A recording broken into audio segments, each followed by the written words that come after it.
Bom dia! Como que vocês estão?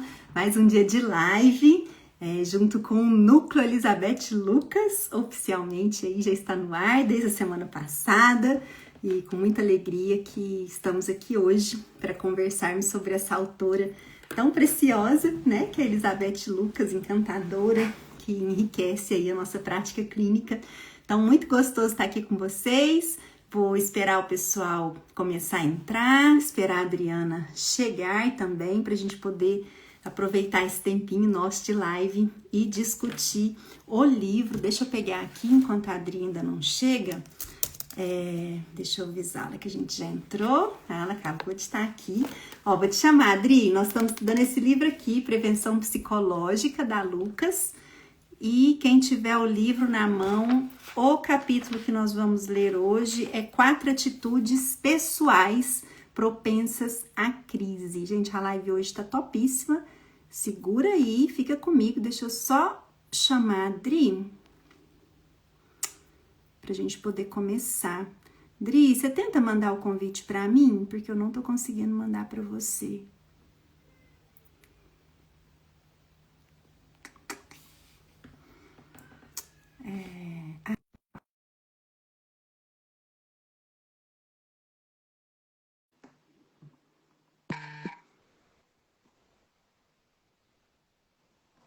Oiê, Que Deus! chique! Tava tentando mandar e falava assim, não foi enviada. Eu falei, ixi, será que vou ter que entrar pelo meu? Mas deu certo. Deu Delícia, bom. que bom. Ah, o Oscar acabou de entrar. Seja bem-vindo, Oscar. Entrou, agora senta aí, pega um café e vamos estudar. Estudar, Bora, né? Ó, bora, que prevenção o assunto é bom. psicológica, capítulo 4 atitudes pessoais propensas à crise. Gente, a ideia dessa live é um bate-bola, tá? É pra gente poder. Nós estamos lendo esse livro da Luca juntos, né? Estamos aqui passando por alguns pontos que são importantes, principalmente pensando no nosso atendimento clínico. Então, nós vamos ficar aí junto mais ou menos uma meia horinha, tá? Para ampliar o nosso olhar, refinar o nosso olhar. Quem tem o livro depois dá uma estudada, né, Dri? Assim, vai ficar muita coisa de fora. Lá no curso da Lucas a gente está trabalhando isso também, né? A pessoa depois vai poder adquirir. Enfim, última coisa, só falar que a gente está com as supervisões abertas, tá bom?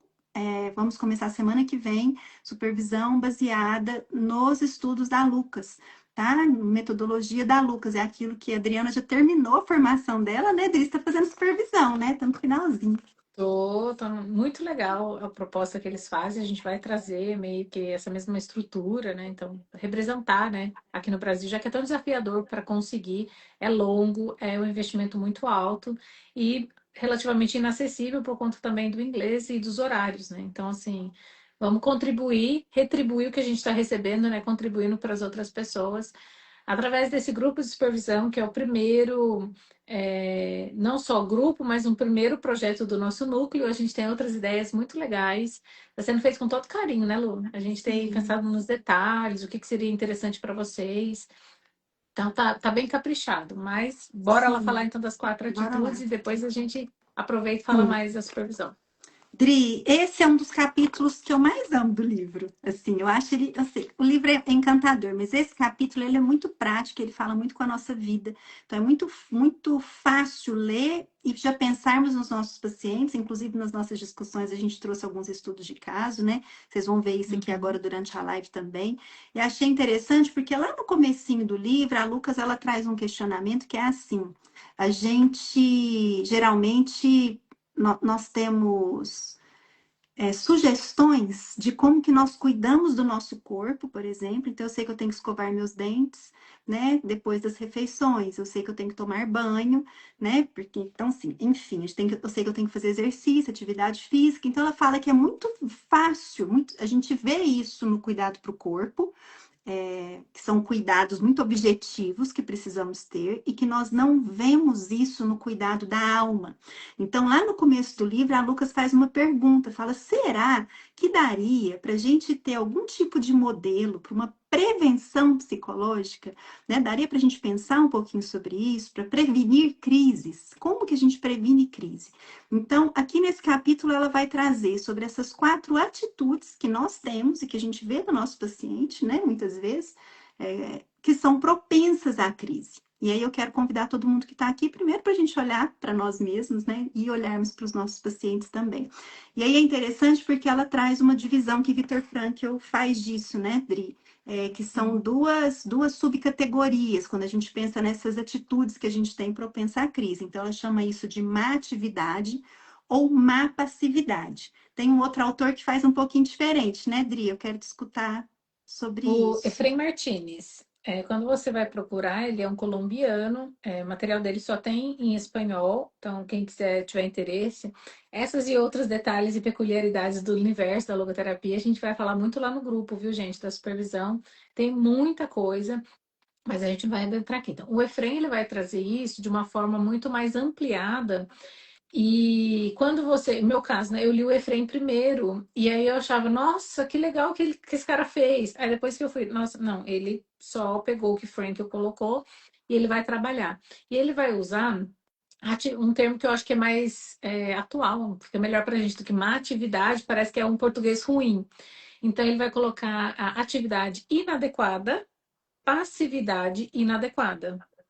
E também o contrário, que aí a gente vai falando mais lá para o final, que a ideia da Lucas, que é legal, é assim, ela apresenta um problema e você fala, aham, eu sei que tem isso, e eu faço o que com isso? E aí mais para o final ela vai trazendo, né, o que é para ser feito, o que dá para ser feito, né, essa mudança de olhar. Uma coisa que você estava falando, Lucas, eu acho que é interessante, que assim, esse livro da Lucas, ele não é um livro para necessariamente casos exclusivamente do psicólogo fazer atendimento, porque não são necessariamente transtornos que usam de medicação. E é isso que eu acho muito legal, porque algumas práticas clínicas elas vão ser muito mais fundamentadas não em DSMs da vida, ou aqueles casos mais patológicos, mas muito mais de comportamento, de atitude diante da vida. E aí ela vai trazendo, né, essa coisa que ela vai nomear como assim, a gente fala de psicoeducação, é modulação de atitude. É o nome que ela dá, porque a maior, pelo que eu percebo, né, ela escreve muito sobre isso. É o que a gente vai precisar fazer, e aí atravessa a gente também, né? Porque quem não tem aí uma atitude que precisa ser a gente modelada, ou até, eu gosto de falar também, as arestinhas do nosso ser que a gente vai, assim, é, melhorando para que a gente tenha uma vida mais significativa, com mais propósito, né? Com preenchimento. E aí ela vai trazendo isso nesse capítulo especificamente. Então, ela não vai falar de doença, é uma doença psicológica, mais propriamente dizendo, mas de atitudes. E o que é interessante, que ela foi falando em outros capítulos, é que assim, essas atitudes não tratadas e cuidadas vão levar para a doença. E Ótimo. por isso que a ideia é de uma prevenção psicológica. A gente precisa manter isso para manter essa saúde, manter no sentido de o que é sugerido. E caso não Ótimo. faça, então a gente vai entrando aí num quadro de adoecimento. Então, má passividade ou atividade inadequada e má atividade, atividade inadequada. Eu vou só conceituar isso aqui bem rapidinho, Dri, porque aí eu já quero entrar para a gente poder conversar, apresentar os quatro, né? Sim. Porque eu acho isso aqui muito interessante e as pessoas já vão entender o que ela quer dizer com isso, né? Quando ela fala dessa má passividade, sabe aquele paciente, até a gente, quando a gente quer evitar um incômodo a qualquer custo, a gente quer evitar um Sim. desconforto, né? Então a pessoa, muitas vezes na clínica, isso vem assim, eu sei o que eu tenho que fazer, né? Mas eu não quero fazer, eu não tô com vontade de fazer, tô com preguiça de fazer, é difícil fazer. Então a gente vê isso muito como uma má passividade. Nós vamos entrar nisso aqui um pouquinho melhor, né, Dri? E depois ela fala dessa má atividade. Essa má atividade já é mais aquele esforço que a gente tem, por exemplo, de impedir um pensamento. Nossa, eu não quero pensar nisso. Então eu fico me esforçando para aquilo, fazendo uma força para. Por isso que é uma má atividade, né? Porque não é positivo, é algo que é negativo, me atrapalha, não me ajuda. Essa má atividade pode ser, inclusive, uma busca desenfreada por prazer, uma busca desenfreada por sucesso. Isso está dentro dessa má atividade, né? E aí é legal porque então ela fala que dentro disso a gente pode separar quatro. Isso que é muito legal na Lucas, ela é muito tem muito método, né, Dri? Então, assim, a partir de hoje, você vai receber um paciente, olha só, vamos prestar atenção. Será que ele está apresentando 4 atitudes pessoais que podem levá-lo à crise? Ou se tem uma crise, essa crise ela pode ter vindo, né? Muito possivelmente dessas 4 atitudes pessoais, qual a atitude dela? Porque a partir disso a gente vai ter ali uma linha de tratamento. Então, são 4, né, Dri? Quero escutar lá na primeira. Qual que é a primeira atitude que ela apresenta? Bem, ela vai falar sobre essa vontade exagerada de evitar alguma coisa. E aí, a gente vai pensar, uma das coisas que ela vai trazendo é o medo do incômodo. Ou seja, você quer ficar nesse lugar, sem incômodo algum. E aí, quando a gente vai pensando nesse, lugar, eu pensei num caso, né, trazendo, eu escrevi aqui mais ou menos uma ideia.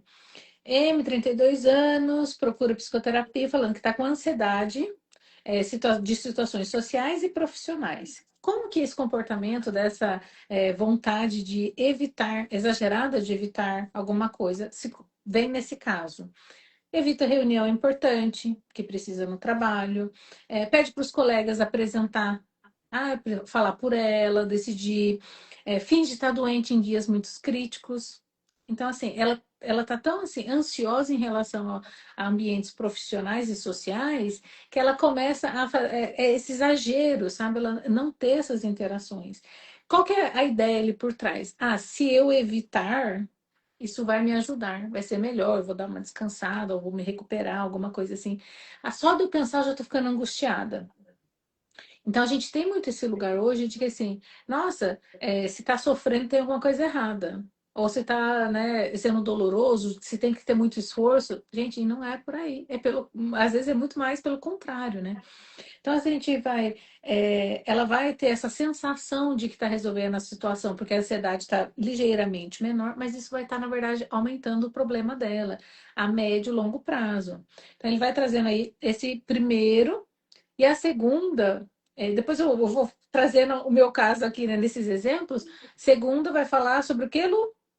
A segunda, deixa eu pegar aqui, a luta exagerada contra alguma coisa, né? Mas, Dri, deixa eu só falar uma coisa disso aí que você falou, da vontade exagerada de Hum, evitar, que aí a gente cai no ciclo da neurose, né? Só para quem está aqui um pouquinho mais profundo, quando a gente vai estudar as questões da neurose, é exatamente isso. Eu tenho ali um sintoma, eu tenho, não um sintoma, eu tenho algo que me acontece, e aí isso gera, né, uma reação, e aí, como eu fico querendo evitar aquilo, eu entro num ciclo, né? Aquilo ali nunca acaba. Quanto mais eu tento evitar, quando a coisa aparece, aquilo ali fica pior, né? Então, enfim, que é essa vontade exagerada de evitar alguma coisa. Eu tenho medo de elevador, então eu nunca pego elevador, quando na verdade, quanto menos eu pego elevador, mais a questão da neurose ela aumenta, né?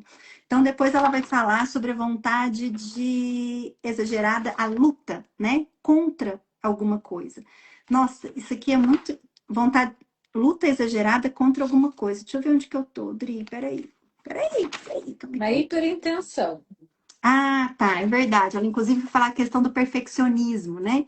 Então, é Exato. aquele paciente que se esforça, por exemplo, para não cometer erro, quer fazer as coisas muito certinha, né? E aí, provavelmente, é muito legal, ela fala que quanto mais a gente se esforça para não cometer um erro, por exemplo, mais erro a gente comete. Achei isso aqui muito interessante, porque a gente vai cair no ciclo da neurose, né, Dri? Então, é importante para a gente perceber isso. Ela tem uma Ó, frase aqui que eu destaquei só hum. pra gente. Ah, pode falar, que aí já tá na questão do tratamento. É que eu ia trazer o caso que eu trouxe, né, da M, 32 anos. Nesse exemplo aí, né, no número 2. Gente, nem todo paciente vai apresentar os 4, tá? Mas eu trouxe aqui um com 4, porque se relaciona muito. Quando ela não consegue evitar, porque não dá para você evitar tudo na vida, gente. Né, a gente vai ter que socializar, vai ter que passar por situações incômodas. Então, quando ela não consegue, o que que ela começa? Ela começa com uma rigidez, que é essa atividade inadequada, tentar controlar essa ansiedade. E aí ela vai fazer o quê? Forçar para essa voz sair, mas ela, então assim, tem um primeiro passo, esse será um segundo. Começar a se cobrar para parecer segura, tentar não tremer. Então, assim, a gente está vendo aí um desenvolvimento desse quadro de crise dela. E ela vai pensando, né? Não é ruim o pensamento, mas não é o melhor pensamento, ou não é o pensamento mais adequado, que é assim, eu preciso me controlar, porque senão eu não posso demonstrar fraqueza. E aí, Exato, quanto mais ela vai lutando contra isso, mais isso vai aumentando. E exato. aí a gente vai Dri, trazer. Pode falar. não, tem um exemplo que eu uso muito na clínica, né, quando o paciente traz isso, que é que é a questão, ó, você não pode pensar num macaco vermelho martelando um carro amarelo. Né, não tem jeito. E aí essa coisa de, nossa, eu não posso, eu não devo, eu não sei o quê, porque é aquilo que Frank eu falo, né? E nós vamos falar isso agora um pouquinho mais para frente. É a gente se olhar, né? Tem a ver com a hiperreflexão. Essas coisas perpassam, né, por essas atitudes que a gente vai tendo que não são tão positivas e que tem propensão à crise. Então é muito legal isso. É que eu E só queria. aí. Ah, Não, é que não, é eu fiquei porque pensando aqui, né? Pode falar. ah, é porque ela traz uma coisa aqui muito legal, né? Que tem muito interessante. Ela fala que tem coisa na vida que a gente tem que aprender a aceitar, a gente tem que Sim. aprender a tolerar e até naturalizar um pouco as coisas dentro da gente, sem colocar um peso muito grande, né, Dri? Porque quanto mais a gente vai neurotizando todo esse comportamento, pior ele fica, né? Então, é uma busca da leveza. Nossa, peraí, ao invés de eu falar que eu não posso, que eu não devo isso, deixa eu pensar como é que eu trato isso de um jeito diferente, que é o que a terapia vai ajudar, né, a gente. A gente chega esse caso para a gente, como supervisores, é isso que eu estava pensando aqui, né? Qual a leitura que a gente vai fazer? Primeiro, nessa fase de evitação, nessa primeira atitude, está tendo restrição da liberdade, dessa liberdade de atitude diante do sintoma. Um Bom, segundo, e é isso que a gente vai precisar auxiliar, né? Quem não tem essa leitura logoterapêutica, a fazer essa leitura logoterapêutica, desse modo de existência, esse modo de ser desse paciente, né? Desse cliente. Então, assim, o primeiro está com a liberdade restringida. No segundo, a gente vai falar, ele está hiperintencionando. O que que isso vai resultar? Aumentar o sintoma. E aí depois, quando a gente apresentar os outros próximos, daí eu trago aqui mais leituras logoterapêuticas, que é o que eu e a Ludo vai estar ajudando vocês dentro da supervisão a fazer. Tá, onde isso daqui, o que que a teoria fala disso daqui na prática? Então a gente traz a teoria não só para a gente entender, ler o fenômeno, mas também para a gente conseguir nortear nesse manejo. E aí por isso que é ótimo. interessante, né? Estar acompanhado com pessoas que estão fazendo mais essa leitura, porque às vezes o nosso olhar está muito enviesado pela nossa crença, pela falta ali da teoria, por identificação com aquele paciente. Às vezes a gente está tão próximo do paciente que a gente não consegue ver. E aí tem alguém de fora que fala, não, mas isso daqui, você já dá uma olhada nisso? Então vamos Verdade. falar da terceira atitude, né, Lu? Uhum. E essa luta, vontade exagerada de conseguir alguma coisa. E a gente, lembrei até do caso que você trouxe, né, do seu paciente, e fiquei pensando, nossa, quando eu ouvi, eu não tive uma ideia, e aí eu falei sobre isso hoje cedo, né, no áudio. Eu e a Lu, a gente estudou esse livro no semestre passado, e aí a gente trocava sobre isso, e daí que veio a ideia da gente fazer as lives, e uma coisa foi para outra. Bem, vou pegar aqui no meu caso esse exemplo, né? Ela, pessoa, né, o caso que eu estou trazendo, ela não quer só ir bem, que era o caso lá do paciente da Lu, mas ela quer ser impecável. Ela quer, assim, ter um resultado excelente, ou seja, essa hiperintenção nessa questão do desempenho. Lembra do que a gente estava falando lá em relação a um leva para ansiedade, o outro para uma neurose de ansiedade e um para neurose sexual. Essa hiperintenção, ela vai, como a gente falou, né, elevar os sintomas, ou seja, ela aumenta isso. E aí vai desencadear ali numa neurose. Então, quando ela vai trazendo essa busca, né, ali de aprovação, ela não, o perfeccionismo está alto, né, não quer erro, não quer falha, ou seja, ela quer controlar, tá ali dentro dessa rigidez. Quanto mais ela aumenta isso, qual é a propensão disso dar certo, gente? Dela conseguir sustentar isso, que é inumano. Então, isso Sim, vai trazendo adoecimento para esse corpo, sem contar no peso, né, e no desgaste, que é tudo isso. E a gente vai falar essa hiperreflexão nesse desempenho dela, não é nenhuma intenção, mas essa hiperreflexão, ou seja, pensando muito nela, o que que ela está fazendo, se está certo, se não está, leva ela para esse lugar de aprisionamento, onde ela sente, eu não posso ser, porque eu tenho, vamos colocar que o natural dela é não conseguir falar. Se ela se exige esse falar perfeito, naturalmente ela vai saindo dessa autenticidade, dessa característica dela e indo para uma inautenticidade. E a inautenticidade vai restringir o nosso noético, vai trazer esse quadro de adoecimento. sim. Fala, Lu. Sim, não, fechou, é isso aí. E aí vai ter uma insatisfação, né? Uma insatisfação que vai gerando uma outra insatisfação. E aí a gente acaba gerando mais adoecimento. É por isso que os quadros vão piorando, né, Dri? Por isso que a gente precisa ter essa Sim. sensibilidade junto com o paciente de entender onde que ele está e aí como que a gente pode intervir para que essa coisa não vá piorando, né? Eu vou entrar no quarto aqui, Dri, Uhum. que é o excesso de observação de si próprio. Eu gosto Sim. muito disso aqui, porque a gente vê muito isso na clínica, né? Hoje as pessoas estão muito neurotizadas, e isso é uma característica do neurótico, né? De ficar olhando a si mesmo, o que que eu sinto, o que que eu penso, como que eu tô, como que eu falo, como eu me apresento o tempo todo, né? E eu me lembro muito, Frank, eu uso o exemplo da centopeia, e eu gosto muito daquele exemplo, que tá lá a centopeia andando, né? E assim, é o jeito que eu me lembro, assim, ela tá lá andando e de repente alguém pergunta para ela, Dona Centopeia, como que a senhora anda, né? Com tantas patas. E aí ela para, ela se olha, e aí ela vai tentar, assim, que pergunta, você põe uma primeira, uma segunda, né? Como que é aí o método que você usa? E aí ela se atrapalha toda, ela tropeça, porque quando ela olha para si, aquilo que ela fazia de maneira natural, agora já não é tão simples. E a gente vê isso com os pacientes, muitas vezes está até no nível do pensamento, né? A pessoa quer tanto falar que ele quer certo, não quer passar vergonha. E aí, o que que ela faz? Ela fica pensando um milhão de coisas, se atrapalhando muito, e aí isso atrapalha as habilidades sociais dela. Então, é importante a gente entender, né, Dri, de onde que as coisas vêm, né, para a gente poder tratá-las devidamente, ajudar esse paciente a trazer um sentido para aquilo, né, e possibilitar ali a cura, né, ou minimizar os sintomas. Tem uma coisa que ela fala aqui que me chamou muita atenção, não sei se foi assim para você, quando ela fala que pessoas que não gostam de si próprias sempre se encontram muito ocupadas consigo mesmas. Então, ela casa nessa questão de uma baixa autoestima, de um baixo valor, para a questão da gente ficar, então, se olhando muito e tomando muito cuidado com aquilo que fala, com o que faz, né, como age. O que você achou disso?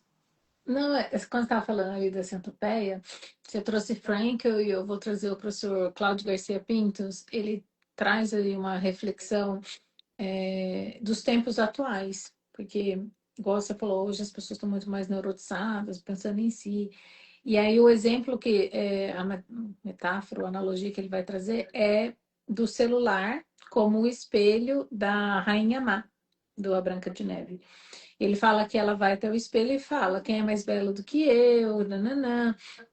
E que hoje, né, esse olhar para si, querendo uma resposta desse dispositivo, que no caso era o espelho, a gente está fazendo com o celular. Quando você está ali, você está se comparando com aquele outro, você quer um like, você quer um comentário. E aí, sempre é assim, né? Essa pessoa está viajando e eu não tô. Ou sabe, o que está acontecendo e eu não. E isso está gerando esse neuroticismo onde eu estou muito nesse lugar de me olhar ao invés disso, né, que você tem trazido que é uma autotranscendência. A essência da existência é sair de nós mesmos. Mas se eu estou o tempo todo sendo comercializado uma ideia de que eu tenho que estar de X, Y, então isso vai estar trazendo esse adoecimento. Trazendo aí do que você foi falando, né?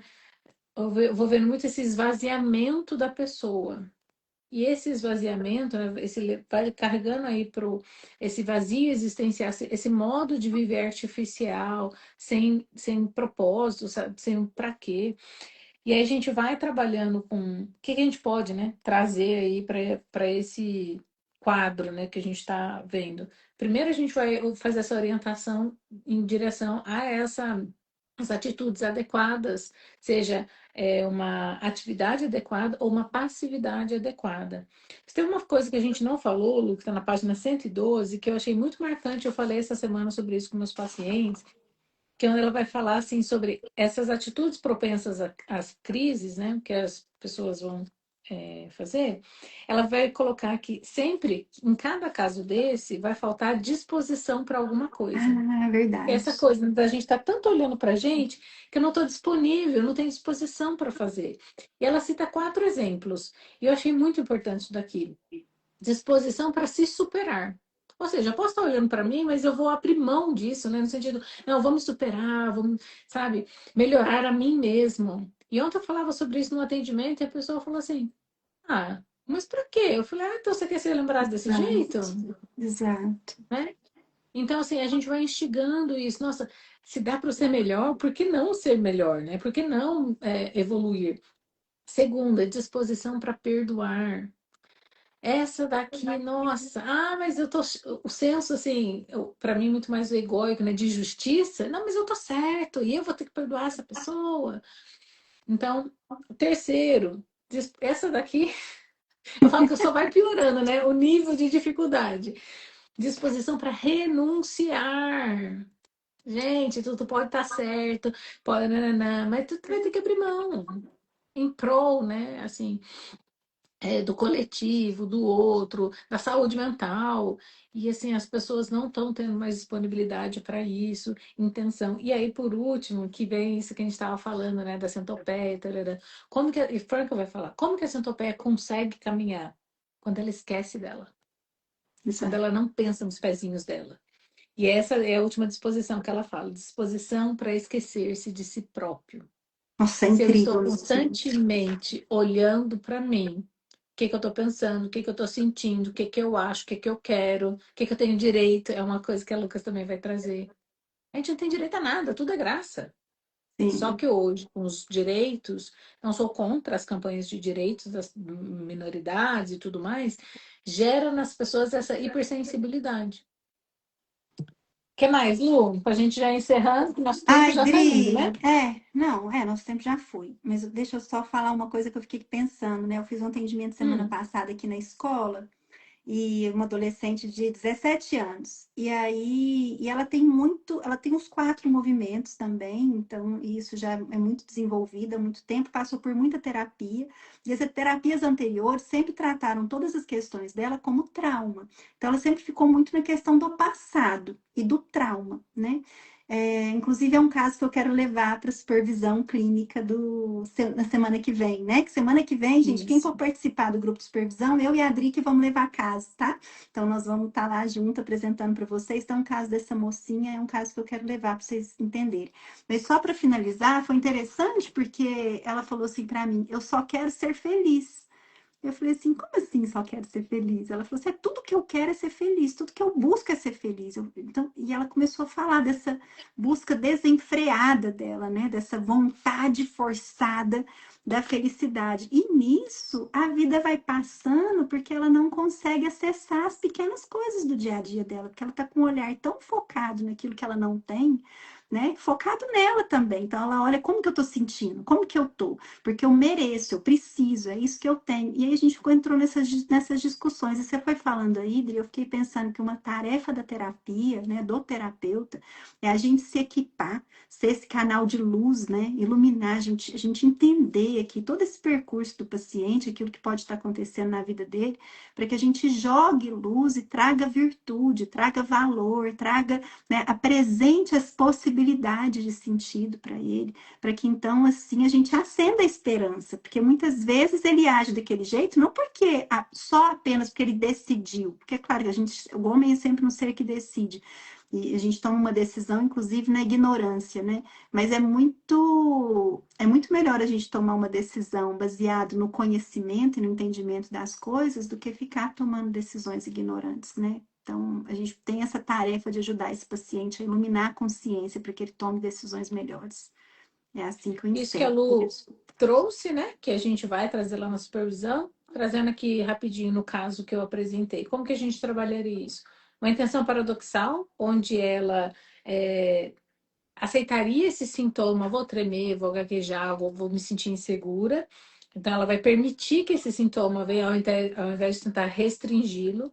Uma de reflexão, a gente utilizaria disso, ou seja, sair desse foco para ela e voltar muito mais para o outro, para o sentido desse trabalho.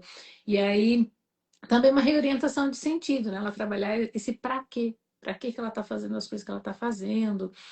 E aí, gente, essa é mais ou menos a estrutura que a gente vai estar trazendo lá no nosso núcleo de supervisão, onde a gente vai fazer o quê? Uma direção clínica que é orientada para logoterapia, não somente para uma técnica, como se eu fosse assim uma máquina que a gente está ali programando, não, é muito mais do que isso. A gente faz esse aprofundamento do caso, ou seja, não é só um comportamento que precisa ser mudado, não é só um remédio a ser tomado. Aí a gente vai trazendo para vocês essa segurança para você conseguir aí decidir na sua prática clínica como que você vai fazer essa intervenção, quais são os métodos que é disponível, que você se identifica. E aí a gente vai construindo uma identidade clínica. A Lu tem a forma dela de trabalho, de manejo, eu tenho a minha. Somos todas da mesma teoria, mas cada uma com a sua unicidade. Você também precisa trabalhar a sua unicidade de como você vai fazer isso, desenvolver esse raciocínio clínico dentro ali da logoterapia. A gente vai estar te acolhendo, sem julgamento, a gente não sabe tudo, e a gente vai estar fazendo essa troca juntos. Então, venha falar, traga suas dúvidas. Ah, não sei esse conceito, eu entendi isso errado. Essa é a ideia de um grupo, é a gente não caminhar sozinho. Pare de sofrer sozinho sem entender. Eu fiquei muito tempo aí batendo a cabeça e agora a gente está aqui para fazer isso juntas. Esse é o nosso diferencial, trabalhar você neste lugar onde você consegue receber esse seu paciente e se sentir seguro para aplicar a teoria que te fundamenta.